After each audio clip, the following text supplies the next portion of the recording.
मन सपना के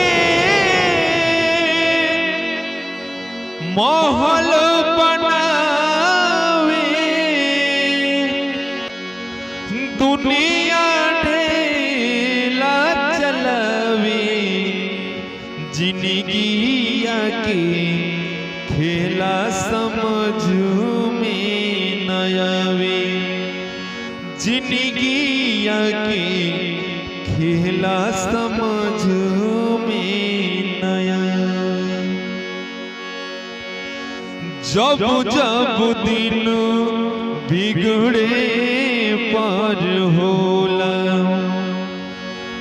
केहू रोक न पावे हो।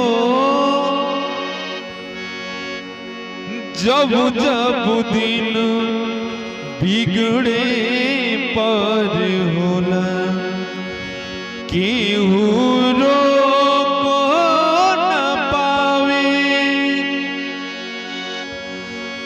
जाने काली खल किस्मत में, जाने काली खल किस्मत में, ई न पता चल पावे, जिंदगिया के खेला समझ में न आवे, जिंदगिया के खेला समझ